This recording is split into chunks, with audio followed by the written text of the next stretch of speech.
English premier লিগে সরাসরি জায়গা করে নেওয়ার রেসে টিকে থাকতে হলে এই ম্যাচটা জিততে হতো হামজা চৌধুরীর শেফিল্ড ইউনাইটেডকে। টার্ফ মুড়ে অবশ্য শুরু থেকে আধিপত্য দেখায় বার্নলি। একটার পর একটা আক্রমণে স্বাগতিকরা কঠিন পরীক্ষা নেয় শেফিল্ডের।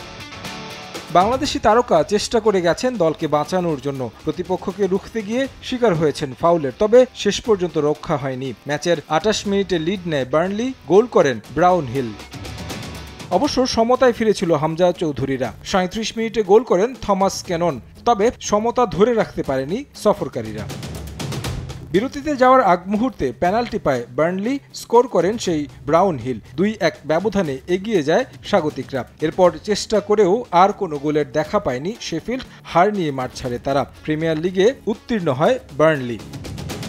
চ্যাম্পিয়নশিপ থেকে প্রিমিয়ার লিগে উত্তীর্ণ হওয়ার আনন্দে মাঠে নেমে আসেন বার্নলি ভক্তরা। উদযাপনে অংশ নিতে গিয়ে এক পর্যায়ে শেফিল্ডের বাংলাদেশি তারকা হামজা চৌধুরীর সঙ্গে বাগবিতণ্ডায় জড়ান। এক পর্যায়ে মুখোমুখি অবস্থানে চলে যান ভক্ত এবং শেফিল্ড তারকা। দ্রুত নিরাপত্তা কর্মীরা হস্তক্ষেপ করেন। প্রাণ সসের মাখামাখি টেস্ট নুডলসকে করে তোলে আরো ইয়ামি, আরো জোস। প্রাণ সস, সসের বস।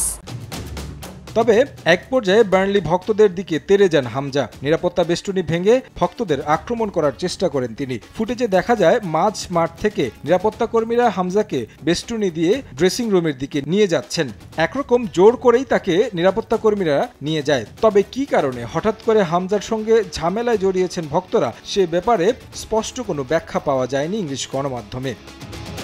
এই ঘটনাকে খুব বড় করে দেখছেন না Sheffield United coach Chris Wilder. Sky স্পোর্টসকে বলেছেন, মূলত টানেলের সামনে ভক্তরা উদযাপন করতে এসে বাগবিতণ্ডায় জড়িয়েছেন তারা। তবে এখনও প্রিমিয়ার লিগ খেলার স্বপ্ন শেষ হয়ে যায়নি হামজা চৌধুরীর। সরাসরি প্রিমিয়ার লিগে জায়গা করে নিতে না পারলেও প্লে অফ খেলে ইপিএলে খেলার সুযোগ আছে শেফিল্ড ইউনাইটেডের।